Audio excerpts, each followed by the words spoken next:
Hello and welcome to episode 421 of the Daily Sales Message Podcast, where every single day I spell out the number of the episode. I don't know why I do that, but there we go. But I also share a piece of simple and actionable advice that's designed to help you feel more confident and sell more stuff too. Now, in today's episode, something you may never have thought about doing, but you've definitely had done to you. Let's see if we can make this work for your offering. You buy a subscription to Netflix or a piece of software or access to something, whether it's for you personally or through work or whatever. You buy access to something, you pay for something, and you pay full price, £50, £100, whatever it is per user. And then you're confronted with an offer that says, for additional users, it's just another £10 per user. So rather than it just being a flat rate of £50 for all users, once you've bought your £50 user license yourself, to add anybody else, it's an additional £10. There's a car park near me which does this. It's about £70 for the year to buy a car parking pass for this car park in a park. There we go. But if you have more than one car, if you have two cars, so £70 to buy the pass, but it's £5 to add your second car, rather than another £70 because the car's registered, not the person. So it's only 5 additional rather than another 70. Ooh, feels like a good deal, doesn't it? This is the additional user effect, I call it. So allowing people to buy more from you in the sense of additional users, additional licenses, additional access, but at a reduced rate. And it works for a couple of really cool reasons. First of all, it's cheaper. So if we use the exciting car park analogy for you, so £70 for the first car, £5 for the second car.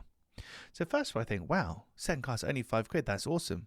But then I think, hang on a minute, I spent 75. Why don't I use round numbers to make the maths easier? Never mind. Why did I spend £75 for 2 cars? So I didn't spend 70 for the first car, 5 for the second. I've only spent £30, £35, whatever it is, £37. You do the maths for both. So it feels like a really good deal, doesn't it? So let's say I know Netflix isn't £50 a month, but let's say I join Netflix for £50 a month, and to add another family member is £10 a month. I don't feel like I spent 50 and 10. I feel like I spent 30 on both. So I've got a discount. I've got a deal on both of them.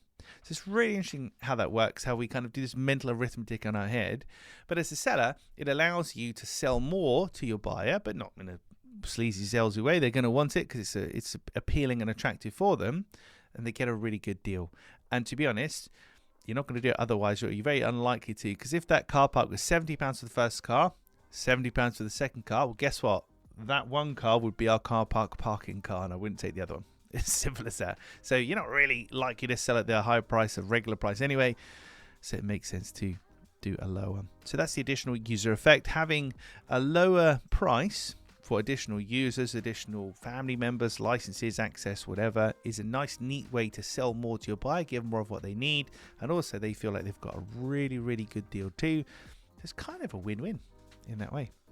Right, that's it for this episode of the podcast. Tomorrow in episode 422, we're talking about, you probably don't even need to tune in for this, but we're talking about the top 10 effect. Oh, gee, James, I wonder what the top 10 effect is all about and why I should spend 2 minutes listening to you talk about it. Well, maybe you should. Well, you don't need to really, because the title of that one's pretty explanatory, but I've got to do it anyway because I'm on a mission to do a podcast a day, pretty much to the day I die, and I pinky promised somebody that I'd do a daily podcast, and I'm 400 and something days in now, so I have to make an episode about it, but tune in tomorrow for that. Thank you for listening or watching all the way to the end. I do appreciate it. I probably won't catch you tomorrow for another exciting edition of the podcast, but I'll see you the day after.